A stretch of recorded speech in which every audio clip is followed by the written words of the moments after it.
Chapter 7, Logistic Regression. In the standard regression model, we consider y equals f of x1, x2 through xk plus the error term equals alpha plus beta 1, x1, beta 2, x2 plus through beta k, xk plus the error term, where the error term is normal with mean 0 and variance of sigma squared, implying that the conditional mean of y given x is equal to f of x, which is equal to alpha plus beta 1, x1 plus beta 2, x2 through beta k, xk. However, in logistic regression, the response variable is binary. The response can either be true, equals 1, or false, which equals 0. Building a linear model for binary response data. The conditional mean becomes the e of y given x, which is equal to 1 times the probability of y equals 1 given x, plus 0 times the probability of y equals 0 given x, which is simplified to the probability of y equals 1 given x. The expectation is now a probability that must always be between 0 and 1, where p equals the probability of y equals 1 given x, which is equal to the f of alpha plus beta 1 x1 through beta k xk. This is between 0 and 1. For a single regressor variable, x, we want a function f that looks like an S-shaped curve. The logistic regression model links the predictor variables to probabilities through the equation p equals f of alpha plus beta 1 x1 through beta k xk, which is equal to the exponent of alpha plus beta 1 x1 through beta k xk over 1 plus that same exponent. When looking at alpha plus beta 1 x1 through beta k xk, for large values, it starts to equal 0. No, it starts to equal 1. But for small values, it starts to equal 0. However, if it equals 0, then it becomes 0.5. Simple algebra shows that the log of p over 1 minus p is equal to alpha plus beta 1 x1 through beta k xk. The log of p over 1 minus p is the success over the failure. This is the odds of success. It is the most popular model for a binary outcome variable. The interpretation of the regression coefficients in a logistic regression model. All other variables remaining fixed, a change of 1 unit in the regressor variable x changes the log of odds of success by b1 units. This implies that the odds of success are changed by the multiplicative factor exponent beta 1, which is called the odds ratio. The statistical inference. The estimation of the parameters can be carried out through maximum likelihood estimation. Assume that we have n cases. That is, there are n pairs of observations containing the value of the covariate xi and the success indicator yi, which can equal 0 or 1. In the Bernoulli model setup, where the outcome of case I is either 1 or 0 with probabilities p of I equaling the exponent of alpha plus beta 1 xi over 1 plus the exponent of alpha plus beta 1 xi, and 1 minus p of I, which is equal to 1 over 1 plus the exponent of alpha plus beta 1 xi. The likelihood function is the product of I equals 1 through n, the p of yi given xi, which is simplified to the product of I equals 1 through n, pi to the yi power times 1 minus pi to the 1 minus yi power. The maximization of this function with respect to the logistic regression parameters alpha and beta 1 is equivalent to the minimization of the deviance, where the deviance is equal to the negative of the summation of I equals 1 through n of yi log pi plus the summation of I equals 1 through n times 1 minus yi times the log of 1 minus pi. Here we use deviances to compare the fit of different models. The classification of new cases. Logistic models are quite useful for classifying new cases into one of two outcome categories, success or failure. The estimation in R. We use these formulas, which start with GLM and GLM fit. GLM stands for the generalized linear models, and here are the examples of such formulas. Now we get to the first example, the death penalty data. We start with the aggravation index measuring the severity of the crime from 1 through 6, where 6 is really bad. We look at the race of the victim, whether they are white or black, white equaling 1 and black equaling 0. We look at the dy and the dn. The dy is the number of people getting the death, so death equals yes. and DN is death equals no, so they get life. Among 62 white victims, we saw, with one aggravation, we saw that 2 got death and 60 got life. And among 6 black victims with an aggravation of 4, 2 got death and 4 got life. So looking at the binary logistic regression, the Minitab program output, we saw that the race has an odds ratio of 6.11 and aggravation has an odds ratio of 4.66. The odds ratio is the exponent of 1.81, which equals 6.11. This means that the odds of receiving the death sentence when the victim is white are 6.11 times the odds of getting the death sentence when the victim is black.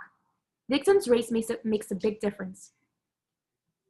We set P equal to the exponent of alpha equaling negative 6.68 plus 1.81 the race plus 1.54 of the aggravation over 1 plus the same exponent. Now we can look into R. We start by analyzing the individual observations.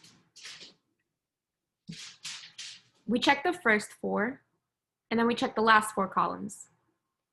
Now we can create a binomial summary of death according to race and aggravation. The results are the same, with odds ratio exponent equals 1.8106, which equals to 6.11, and the exponent of 1.5397 equaling 4.6. Now we can calculate the logits, and we get the same answer. Plotting probabilities of getting the death penalty as a function of aggravation separately for black in black and white in red for each victim. We can plot this, and below we illustrate the analysis of the aggravated data using the weights option by analyzing the summarized data. This is a much faster approach, and it gets the same exact answers. Next, we will look at the flight delayed airplanes.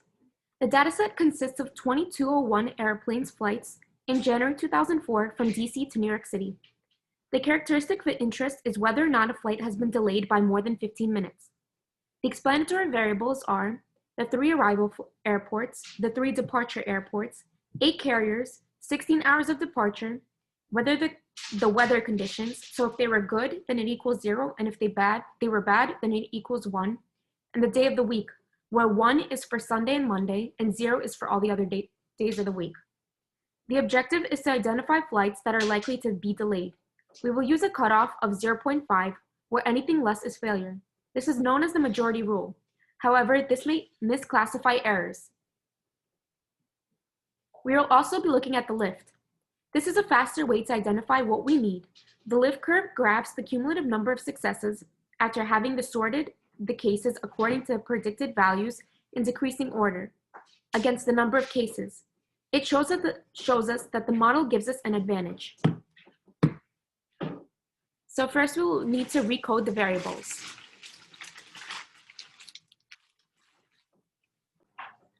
We read and print the data, and we see the first 3 columns of each.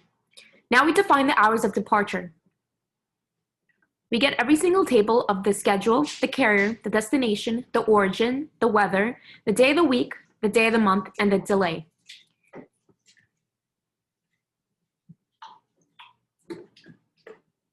The delay is where 1 is Monday, 2 is Tuesday, 3 is Wednesday, and so on until Sunday. Now we do 7 as Sunday and 1 as Monday, coded as 1. And we check the new table. Now we omit the unused variables. We check the length, and we set the floor to be 0.6. We subtract each, and we get the new variable to be 881, and we set the training sample. The estimation of the logistic regression model and the explanatory variables are the carrier, destination, origin, weather, and the day of the week. The weekday and the weekend, and the schedule hour of departure. We create the design matrix.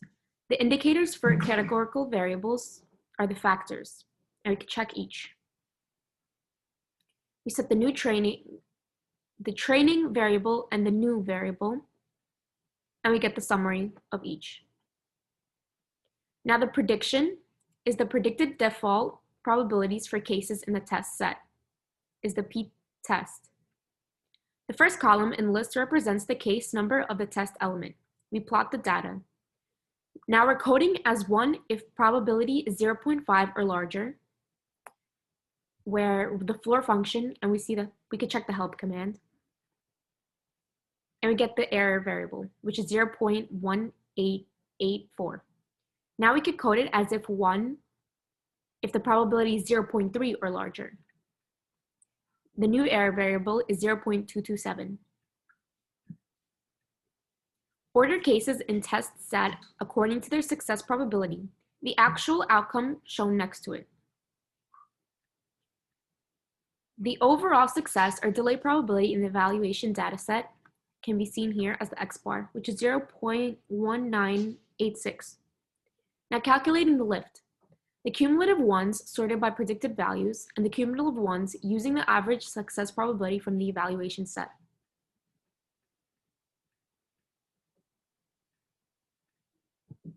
And here we check 1 through 100. Now we can plot this data and see the points with its success of best fit. The next example is the example of the Universal Loan Bank. There are 5,000 loan applications, whether or not an offered loan had been accepted on an earlier location. We look at the age, experience, income, family size, average monthly credit, mortgage, the securities account, the CD account, online, credit card, and educational level. We check when we make the training set to be the 60% of the data, and we use 40% of the data to be the test set. We see that the overall success probability is 0.096. So now we can check that.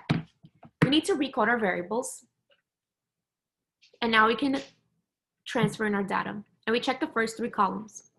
Now we familiarize ourselves with the data. We could create a histogram of every single thing: the age, the experience, the income, family, where we treat family as a categorical variable, the CC average, the mortgage, the securities account, the CD account, online, credit card. And notice that these 2 histograms have a 0 and a 1 because they are treated as yes or no, where yes is 0 and no is 1. And the education, which is also treated as a categorical variable. We check the response, and we create a histogram of the response. And then we check the mean, which is 0.096, which is what we had said. Now creating the indicator variables for family and education. Then we can create indicator variables for the family size of 4 groups. And we create the indicator variables for the education level of 3 groups. And we bind it together, and we see the first 3 columns. We split the data set into training and test evaluation sets.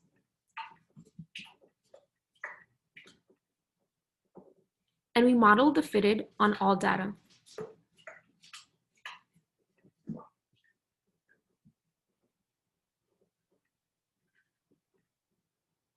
Now we can model the fitted on the training data set. And we create the predictions for the test evaluation data set. We can check this histogram and plot the Y new over the p-test. The logistic regression classification approach is able to reduce the classification error in the holdout set to 0.038. Of the 189 previously accepted loans in the test evaluation dataset, we predict 128 correctly. That's 68%. And of the 1,811 non-accepted loans, we predict 1,796 correctly. That's almost 99%. Coding as 1 if the probability is 0.5 or larger. And the error is 0.0455. Now we could code the same thing to be 0.3 or larger. And the new error is 0.0475. Now we order the cases in the test set according to to their success probability and the actual outcome shown next to it. And we do the same thing for the overall success probabilities in the evaluation test data set. And we get 0.1025. I'm calculating the lift. The cumulative ones sorted by the predicted value, and cumulative ones using the average success probability from evaluation set. Below, we show that 20 cases with the largest probabilities of success, as well as their actual outcomes. All 20 cases are successes. And we plot this data. The last example is the German credit loan. It is that we check 1,000 loan applications. We set the training set to be 900 applications and the test set to be 100 applications. 23 out of 28 default, and that's 82%. And the default prediction for the test set is 42 of 72 good loans, so that's 58%. Now we can check this. We read the data and create some interesting variables. The re-level, the credit history, and a few other variables. For demonstration, we cut the data set to these variables, the credit, and we check the first 3 columns. Here's the summary of that data. Now we create a design matrix. We factor variables are turned into indicator variables. The first column of ones is omitted. Creating the training and prediction data sets. We select 900 rows for estimation and 100 for testing. And we check the summary. Now to prediction. What are the underlying default probabilities for cases in the test set? The prediction is the predicted default probabilities for cases in test set. What are our misclassification rates on that training set? We use probability cutoff 1/6, coding as 1, the predicting default, if probability of 1/6 or larger. And we get our error to be 0.41.